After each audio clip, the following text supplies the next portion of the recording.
bonjour à tous. Bon, je vous remercie de m'avoir invité. Donc, je suis pneumologue dans le service du professeur Sanchez sur l'HEGP. Donc, une de nos thématiques de référence, c'est la prise en charge de l'embolie pulmonaire. Donc, je vais essayer de vous parler simplement, parce qu'on s'adresse à des patients. Alors, ce qu'il faut juste comprendre, c'est que longtemps, la pédagogie de cette maladie aux étudiants en médecine, ça a été la femme qui a accouché, qui se lève de son lit et qui meurt. Et donc, on enseignait la maladie sur un versant, c'est une maladie qui peut être très grave, mais en pratique, cette première diapo qui est issue c'était longtemps le premier schéma des recommandations européennes, et pour rappeler que la maladie est gravissime, on dit à haut risque de mourir, vous voyez en rouge, high risk, seulement c'est 5% des patients. Et c'est important de comprendre cette dichotomie parce que c'est elle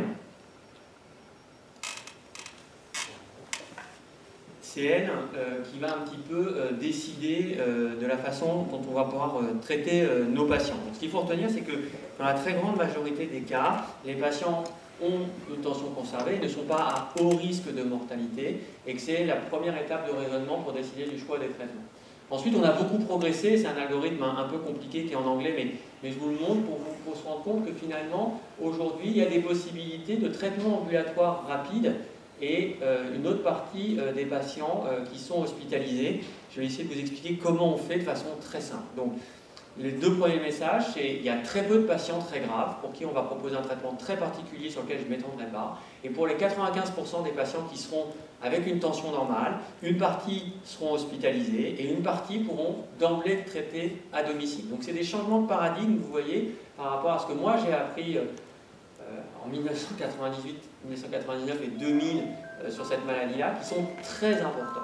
Alors, 5% d'embolie pulmonaire, dire à haut risque de mortalité, c'est des gens qui ont tellement de caillots, comme vient vous le montrer Justine, que c'est comme le doigt au bout d'une pompe à vélo, le cœur en amont de ces caillots n'est pas assez développé musculairement pour pousser contre les caillots, assurer un débit cardiaque, et le débit cardiaque s'effondre, la tension n'est plus là, voire au pire c'est l'arrêt cardiaque. Donc là, on comprend que mécaniquement, il faut détruire ces caillots et on utilise un traitement qui s'appelle la thrombolyse qui a montré une amélioration de la mortalité et évidemment ces patients sont des patients de réanimation et ils sont dans 100% des cas traités en hospitalier. Je vais me concentrer sur les autres, les 95% des patients qui ne sont pas à haut risque de mourir, encore une fois qui ont une tension normale, qui sont notre quotidien aux urgences, en cardiologie, en médecine vasculaire, dans le service, pour Justine qui s'occupe des patients en ambulatoire sur ce centre. Et là, le traitement, c'est un anticoagulant. C'est donc un médicament qui va fluidifier le sang. La maladie thromboembolique veineuse, vous l'avez compris, c'est une activation de la coagulation, une sorte de rupture d'équilibre entre des systèmes qui font que le sang, excusez-moi, que le sang est maintenu liquide, c'est un organe liquide, c'est très particulier, hein. Donc il y a des systèmes qui le fluidifient et des systèmes qui le font coaguler. Un hémophile est quelqu'un qui va dégrader sa balance vers le saignement. Quelqu'un qui thrombose, qui a une maladie comme celle dont on parle aujourd'hui, va dégrader sa balance vers le caillot. Et finalement, le traitement des gens qui ont une thrombose, une embolie pulmonaire bien tolérée, c'est de fluidifier le sang, donc de rebasculer la balance dans l'autre sens. En soi, il n'y a pas de destruction des caillots que les patients peuvent avoir dans la circulation artérielle pulmonaire. C'est physiologique de les détruire. L'anticoagulation accélère un peu le process, mais surtout elle prévient la formation d'un nouveau caillot, elle arrête un effet boule de neige. Et ça, c'est le principe thérapeutique, c'est une anticoagulation. Et vous avez vu qu'aujourd'hui, ce que je vous disais tout à l'heure, ce traitement est potentiellement ambulatoire. Alors un peu d'histoire des anticoagulants très rapidement pour que vous vous rendiez compte qu'on a énormément progressé et que en 90 ans, parce qu'on est en 2020, le monde a changé plusieurs fois. Vous avez en rouge, donc le premier encadré en rouge, les anticoagulants qu'on va donner par voie injectable, que ce soit dans les veines ou par voie sous-cutanée, et ceux qui ne sont pas encadrés, ceux qu'on va pouvoir donner par la bouche. Donc vous voyez qu'au sortir de la Deuxième Guerre mondiale, on a deux traitements. L'un par les veines, l'héparine, qui est un sucre, donc on est obligé de le donner par les veines, si vous le mangez, vous le digérez, au même titre que vos morceaux de sucre à la maison, et ce qu'on appelle les antivitaminiques K, qui sont d'abord c'est clairement ce qu'on utilise pour venir à bout des nuisibles à la maison, qui sont des médicaments qui fonctionnent en bloquant l'action de la vitamine K dans le foie et qui empêchent le foie de synthétiser toutes ces molécules qui font que le système peut coaguler. Donc on crée un déficit chez les gens de facteurs de la coagulation, et ça a été le premier traitement par la bouche. Vous voyez, il n'y en avait pas avant 1940, et ça a été jusque, on va dire, une révolution qui sont les anti-2A et les anti-10-AORO. Donc vous voyez, pendant près de 70 ans, le temps qu'ils aient l'ANM, le traitement de référence par la bouche. On va progresser sur ce qu'on peut faire par voie injectable avec une héparine de bas poids moléculaire. Donc c'est un sucre comme l'autre, sauf qu'au lieu d'être un très gros sucre, c'est un sucre un peu plus petit, et qu'on peut le faire par voie sous-cutanée. Et le pentasaccharide, bah, c'est 5 sucres qui sont reproduits par génie génétique, qu'on peut aussi faire par voie sous-cutanée. Donc on voit dans le temps que les choses s'étoffent. Et les choses s'étoffent encore, puisqu'actuellement on est en développement de nouvelles molécules, par voie injectée, j'aurais dû les entourer, je suis désolé, qui sont des anti-11, du facteur 11 de la coagulation, avec des résultats prometteurs dont je parlerai. Donc vous voyez, c'est dynamique comme effet. Alors longtemps, quand on a anticoagulé les gens, parce que quand on a une embolie pulmonaire, hospitalisée ou non hospitalisée, c'est la toute prise en charge initiale. Le gros du traitement se fait en ambulatoire, donc il a fallu trouver des médicaments par la bouche. Ça a été le rôle de ces antivitaminiques K qui ont rendu des services immenses aux patients, mais avec un coût très important. Ça a été le premier médicament inducteur d'effets secondaires justifiant une hospitalisation, d'effets secondaires à l'origine de la mortalité. Et donc, de mortalité, pardon. Et ce qu'il faut comprendre de ces antivitaminiques K, comme pour tout anticoagulant, c'est qu'ils ont une balance bénéfice, je ne fais plus de caillots, je ne récidive pas, risque, je saigne, qui était quand même un peu, on dit en anglais touchy, qui était un peu délicate à équilibrer. Et donc, ils avaient mettre un patient sous antivitaminique K, c'était quand même l'exposer à des risques de saignement très importants, même si le bénéfice en prévention était certain. Et donc, ces antivitaminiques K, dans la vie du quotidien pour un patient, c'est un médicament qu'on prend une fois par jour, il y en a eu en 2 fois, mais on va dire une fois par jour, qui impose de faire attention à ce qu'on mange, parce que si vous prenez un médicament qui bloque une vitamine et que vous faites une cure de vitamine correspondante de vitamine K, bah, vous antagonisez votre traitement. Donc il fallait faire attention aux légumes essentiellement, donc certains d'entre eux, les avocats, les choux, les tomates, donc ça imposait un régime assez constant, donc les changements de régime c'était source de déstabilisation, ça interagissait avec la terre entière comme médicament, on va dire ça comme ça, donc c'était une source d'erreur, et ça imposait des examens de surveillance, c'est-à-dire que les gens, on doit aller au laboratoire, faire un prélèvement sanguin en France, et vérifier qu'on soit bien dans la zone où on est assez anticoagulé mais pas trop, parce que trop, on est exposé à un risque. Et donc, l'industrie pharmaceutique et les médecins ont pensé à développer des médicaments, c'est ceux que vous avez vus sur la flèche, les anti-2A, donc là c'est dabigatran, le premier sur la ligne, et les anti-10A, le rivaroxaban, l'apixaban, l'édoxaban, qui sont des anticoagulants qui, au lieu de bloquer la synthèse de facteurs de la coagulation, le facteur 2, le facteur 10 par exemple, viennent les bloquer de façon irréversible. Donc la molécule se met sur le facteur de la coagulation, lui empêche d'être efficace, et à ce moment-là, on anticoagule les gens. Ils ont été développés dans l'esprit dose fixe, donc on ne change pas les doses parce qu'on n'a pas adapté un examen, il n'y a pas d'examen de surveillance, il n'y a pas d'interaction alimentaire, et idéalement, beaucoup moins d'interactions médicamenteuses. Et ce pari-là va être gagné, mais c'est pour le quotidien d'un patient, vous allez me dire c'est important, hein. J'ai un médicament à prendre sans changer la dose, j'ai un médicament à prendre sans faire attention à ce que je mange, j'ai un médicament à prendre sans surveiller. Donc c'est le bénéfice du quotidien, il est important. Mais quand on prescrit, pour le patient, nous ce qui nous intéresse c'est de le sécuriser. Et vous voyez donc ces études vont comparer toutes ces molécules contre, donc c'est de l'anglais, hein, LMWH c'est héparine de bas poids moléculaire en français, et PKA c'est AVK en anglais, hein, excusez-moi. Donc les patients étaient dans 2 groupes pour chaque étude, soit ils recevaient le nouveau traitement avec un peu d'héparine bas poids moléculaire avant ou après, soit ils recevaient l'antivitaminique. Et les résultats sont sensationnels, et c'est un tournant des années 2010, on va dire, une ligne, une étude avec une drogue. Donc Amplify c'est l'apixaban, Einstein Flebit c'est le rivaroxaban, Einstein embolie pulmonaire c'est le rivaroxaban, Opuzai c'est l'édoxaban, Recover 1 et 2 c'est le dabigatran, donc c'est les molécules dont je viens de vous parler. Et vous voyez, on cherchait dans ces études à voir si l'efficacité en termes de prévention des récidives était la même. Quand on croise la ligne en pointillé, ça veut dire qu'il n'y a pas de différence. Et donc on voit pour chacune des études, et quand on les regroupe tout ensemble, hein, pas loin de 13 000 patients par groupe, excusez-moi, donc c'est 26 000 patients traités à travers le monde, il n'y a pas de différence. Donc on marche aussi bien. On va de Paris à Deauville à la même vitesse.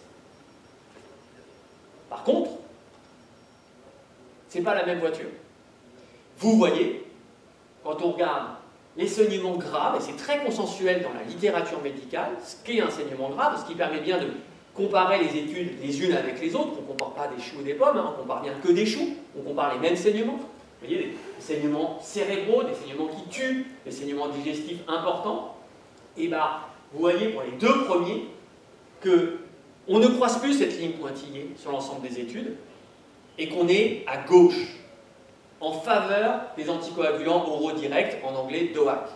Et donc il est là le bénéfice de ce changement thérapeutique. Il est qu'aujourd'hui on prescrit à des gens des anticoagulants qui marchent pareil, ils vont de Paris à Deauville dans le même temps, mais ils ne roulent plus dans une 4L, voire une Dauphine, puisqu'on est dans les années 40 à la naissance des AVK, mais ils roulent tout simplement dans une Clio dernière génération avec des airbags et une sécurité active qui n'est pas la même, et donc on génère moins d'accidents hémorragiques. Et c'est ça le tournant.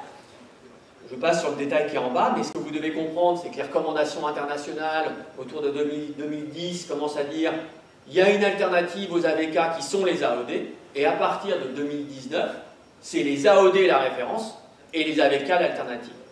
Donc on n'est pas passé dans un monde tout anticoagulant oral direct. Il y a des gens chez qui il ne faut probablement pas en faire pour des raisons diverses.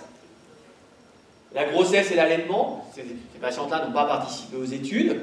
Il y a encore des interactions médicamenteuses que je ne vous détaillerai pas, et quelques maladies rares, comme le syndrome des antiphospholipides, qui ne sont probablement pas des bonnes indications. L'insuffisance rénale, c'est en voie de changer. Alors, quand on a une insuffisance rénale dialysée, c'est probablement pas le bon candidat, mais il y avait une barre de sécurité qui était un niveau de fonction rénale qui avait été celui des études, qui est en train d'être évalué pour être un petit peu baissé et ouvrir un peu plus la prescription. Et puis, ce qui a beaucoup changé récemment, c'est les gens qui ont une thrombose associée au cancer. Vous avez parlé des causes de thrombose. Donc, on peut mettre des AOD de façon très large. Et donc, la vraie question, quand nous on prescrit, quand on va vous proposer un traitement, c'est pourquoi je ne mettrai pas un AOD? Donc, vous voyez, le changement de paradigme est majeur. Ensuite, la question, c'est combien de temps on va vous traiter? Et là, vous avez dû voir les facteurs de risque de maladie veineuse thromboembolique. Et donc, il y a deux types de patients qui font des thromboses. Il y a des gens qui thrombosent parce qu'ils sont exposés à un facteur de risque qui génère la thrombose. Si vous opérez les gens d'une prothèse de hanche, vous allez générer, si vous ne mettez pas de traitement préventif, 60% de phlébite chez les patients. Donc ça, on sait que la prothèse de hanche, ça crée de la phlébite, ça active la coagulation. Donc ce sont des situations qui expliquent à elles-mêmes le fait de thromboser. C'est comme tomber dans un escalier quand on est ivre. On sait pourquoi on est tombé dans l'escalier. Ça a une conséquence majeure. C'est une diapositive que j'ai empruntée à Olivier Sanchez et Francis Coutureau, donc j'assume d'avoir spoilé. Quand on est tombé dans l'escalier parce qu'on a bu, on ne retombe pas dans l'escalier quand on n'est plus ivre. Le risque de recommencer un épisode de thrombose, quand le premier épisode a été provoqué, j'ai fait ma thrombose sous pilule, si on arrête la pilule, j'ai fait ma thrombose parce que j'avais un cancer, je suis guéri de mon cancer. J'ai fait une thrombose après une prothèse de genou, une fois que je remarche. Ces gens-là récidivent très peu. On est à 3% à 1 an, mais on est surtout à 3% à 5 ans. Donc c'est très faible, et c'est bien en dessous du risque d'avoir un accident des anticoagulants. Si je laisse un anticoagulant à quelqu'un, je l'expose à un risque. C'est comme faire de la moto pendant 6 mois ou de la moto pendant 20 ans. Plus on roule, plus on risque d'avoir un accident. C'est la même chose avec les anticoagulants. Ça n'est pas la même chose quand je tombe dans l'escalier sans être ivre et que mon épisode est considéré non provoqué. Donc évidemment, si j'ai déjà récidivé, je suis à très haut risque. Qui a récidivé récidivera. Donc un deuxième épisode, la MSC10, on va laisser le traitement. Et sur un premier épisode, vous voyez bien, quand l'épisode n'est pas provoqué, le risque est déjà plus important et il est plus souvent, pas toujours, on sait ajuster le tir, au-dessus du risque d'avoir un saignement grave sous anticoagulant. Et donc, on a deux façons de vous traiter, soit de façon limitée dans le temps, 3 à 6 mois, parce qu'on sait à coup sûr que vous êtes à très faible risque de récidive. Ça ne veut pas dire qu'on ne se trompe pas, mais ça veut dire que dans 97% des cas, vous ne récidiverez pas. Et puis, il y a des patients chez qui, soit à coup sûr vous récidiverez parce que vous avez déjà récidivé, il faut laisser le traitement, soit parce qu'on considère que vous êtes à très haut risque de récidiver, et là, on va, pardon, je me trompe de flèche, on va vous laisser le traitement plutôt de façon prolongée dans le temps, tant que vous le tolérez bien. et on peut le revoir, on peut le réévaluer avec le vieillissement, le risque de chute, la fonction rénale. On a des données qui montrent qu'au bout des 6 premiers mois de traitement, quand on va le laisser, on peut probablement réduire la dose. Ça n'est pas encore dans les recommandations à ma connaissance, mais les médicaments ont l'AMM, parce que vous voyez ici 2 études où pour les Xaban qui ont l'AMM en France, l'apixaban, le rivaroxaban, Xarelto et Liquis, le nom commercial, ils ont été comparés à leur pleine dose en rose à une dose dite réduite et une demi-dose en bleu intermédiaire, à rien du tout dans l'étude de gauche, ou à l'aspirine dans l'étude de droite, qui est une étude qui nous a apporté beaucoup. Parce que les résultats de ces études, je vous les montre, regardez, c'est les récidives. Quand on donne un anticoagulant dans l'étude de droite, les courbes bleues, il n'y a pas beaucoup de récidives cumulées. Quand on donne de l'aspirine, pouf, la courbe est nettement au-dessus. Définitivement, l'aspirine n'est pas le bon traitement préventif. Si on doit laisser quelque chose, c'est un anticoagulant.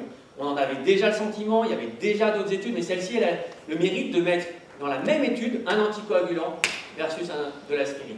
Et à gauche, quand on arrête les anticoagulants, on sait que les gens peuvent récidiver dans certains cas. Quand on le laisse, on voit bien que qu'on récidive moins. Mais ce qui est intéressant, vous voyez, pour les 2 études, à pleine dose ou à demi-dose, les courbes sont proches l'une de l'autre. Autrement dit, dans le temps, peut-être probablement qu'une demi-dose fait mieux, et on va pouvoir confirmer ça dans une étude française, et ça fait mieux, et probablement que ça fait moins saigner. Ça aussi, c'est ce qu'on va confirmer dans une grande étude française, 3400 patients en cours de suivi actuellement sur le réseau InnoVTE. Et donc, dans quelques années, on pourra, avec probablement certitude, vous dire on peut vous réduire la dose parce que vous saignerez moins et que ça marche aussi bien. 2 mots du cancer. Il faut comprendre qu'au début des années 2000, le traitement des thromboses associées au cancer se sépare de celui des thromboses non associées au cancer parce que les AVK dont on a parlé ne faisaient pas bien dans cette maladie-là. On va dire plus de saignement, moins d'efficacité pour être caricatural et pas rentrer dans le détail. Donc les gens qui avaient une thrombose associée au cancer étaient un peu condamnés à se faire des injections, parfois sous-cutanées, de ces héparines de bas poids moléculaires, qui au bout d'un moment, quand même, en termes de tolérance, pour ceux d'entre vous qui ont pu en avoir, ont des inconvénients, il y a des petits hématomes, moins de ponction, des petits granulomes qui se forment, c'est pas confortable. Et puis, sont arrivés ces AOD, dont le mécanisme d'action moléculaire est le même que ces héparines de bas poids moléculaire. La cible pharmacologique, ce que le médicament vient bloquer, est la même chose. Beaucoup d'entre nous, et les grands experts, on fait la main en disant mais il faut qu'on essaye dans le cancer. Donc vous voyez l'essai, un des essais, mais c'est celui qui a tout fait basculer au moment du Covid, où on teste un des médicaments, le Xaban, contre une héparine de bas poids moléculaire dans le traitement des thromboses associées au cancer. C'est comme contre les AVK. On ne voulait pas faire mieux. On voulait faire pareil en termes de prévention des récidives. Et donc c'est atteint. On a même l'impression que ça récidive moins avec l'apixaban. La courbe est plus basse, mais il n'y a pas de différence. Et on fait pareil sur les saignements. Et donc s'ouvre une nouvelle ère. Je vous montre le même genre de graphique que tout à l'heure, où vous avez une ligne, une étude des patients avec un cancer avec différentes molécules orales. Je ne vais pas vous les montrer. Et vous voyez bien le graphique bleu en haut, on est plutôt à gauche de la courbe. Donc en termes de prévention de la récidive, c'est un petit peu mieux les anticoagulants oraux directs. En termes de saignement grave, ça fait pareil. En termes de saignement mineur, les gingivorragies, quand on saigne un peu, quand on se lave les dents, les petits saignements de nez, c'est un petit peu moins bien. Mais sur ce qui est préoccupant et qui peut tuer les patients, major bleeding, c'est pareil. Et donc s'ouvre une nouvelle ère où on a deux cordes à notre arc, là où on n'avait plus qu'une corde à partir des années 2000, disparition des AVK dans le traitement des thromboses associées au cancer, hégémonie des héparines de bas poids moléculaire, et puis vous voyez, à partir de mars 2020, l'étude que je vous ai montrée, donc plein Covid, et 2021, son appropriation par la recommandation française dirigée par Olivier Sanchez, on a 2 options. On ne passe pas d'une ère, j'avais que les AVK, je fais que des HVPM, et maintenant je mets tout le monde avec ces médicaments par la bouche. On peut simplifier la vie, probablement d'au moins la moitié des patients qui ont une thrombose associée à un cancer, en leur donnant des traitements par la bouche. Peut-être pas au début, peut-être un peu plus tard, en fonction de l'histoire de leur cancer, en fonction de leur traitement. C'est un peu complexe et ce n'est pas l'objet. Vous voyez bien que c'est recommandé, hein. Il est recommandé l'héparine de bas poids moléculaire, il est recommandé un traitement par apixaban. C'est bien 2 options qui ont été reprises dans les textes de l'HS. Le texte des recommandations françaises a été repris dans les normes de l'HS. Et dernier point, est-ce qu'il y a des arguments pour vous traiter en ville? Donc oui, il y a des arguments pour vous traiter en ville. Là, c'est à nouveau une méta-analyse, donc on prend des études qui ont été faites, on a comparé la sécurité d'un traitement à l'hôpital ou d'un traitement en ville, et ben vous voyez que quand on traite les gens en ville, en termes de récidive, et ben on ne fait pas moins bien, en termes de mortalité, on ne fait pas moins bien, en termes de saignement, on ne fait pas moins bien, et vous voyez, la publication date de 2013. Donc à l'époque, on avait des médicaments un peu compliqués à proposer aux patients, qui étaient les antivitaminiques. On a deux outils pour identifier les patients, ce sont des systèmes de score extrêmement simples, quelques questions qu'on se pose, on répond non partout, que ce soit à gauche le score PESI ou à droite la règle ESTIA, vous voyez, c'est des questions simples. On répond non à chaque fois, on a un patient éligible au traitement. Éligible, ça veut dire un patient à qui on en parle, ça veut dire un patient qui est d'accord, ça veut dire que c'est un patient qui va pouvoir nous recontacter et un patient qu'on va revoir. Un patient qui sort en ambulatoire, ce n'est pas un jet de balle sans retour, hein. C'est comme un jokari, on lance, mais la balle est attachée à un point fixe et elle nous revient. C'est ça la sécurité. Et donc ces deux stratégies ont été comparées dans une étude du réseau InnoVTE à l'international, me semble-t-il, dirigée à nouveau par Olivier Sanchez et Pierre-Marie Roy. Et vous voyez donc, que les patients ont été tirés au sort pour être évalués sur l'une des deux règles.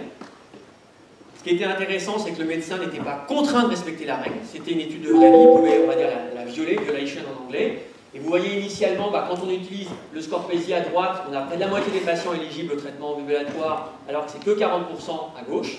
Et in fine, la décision qui est retenue, elle est d'une sortie de 38 à 40% des patients qui sortent. Et vous voyez en bas, dans toute la population, ou dans les patients traités à la maison, la dernière ligne, le taux de mortalité en gris, de saignement en rouge ou de récidive tout cumulé est de l'ordre de 1%. Quand je prends mon vélo pour descendre à l'hôpital tous les jours, je cours des risques bien plus importants. Donc c'est safe, on a des outils, mais l'idée c'est de ne pas vous lâcher dans la nature. Donc, on est, je pense, pionnier un peu dans la matière, parce qu'on a tout un système organisé qui repose sur la rigueur des médecins pour sélectionner les patients, la capacité à transmettre l'information quand il sort, à bien avoir de quoi le recontacter, et le travail de Justine qui les revoit avec nous très rapidement. On vérifie les diagnostics, on vérifie que vous ayez compris les traitements, et l'expérience prouve que généralement 35 à 40% d'entre vous rappellent au moins une fois, et plusieurs fois. Voilà, je crois que j'ai pas fait attention au temps, mais je pense que j'y suis arrivé dans les temps. Si vous avez un problème de diagnostic ou de prise en charge, on est toujours là, où que vous soyez, 24 heures sur 24 sur la ligne des docteurs, ou sur celle de Justine dans la journée. De toute façon, elle est détournée sur celle des docteurs la nuit. Et on peut répondre à vos questions avec plaisir et vous faire bénéficier de ce qu'on sait faire, j'espère correctement. Bonne fin de journée.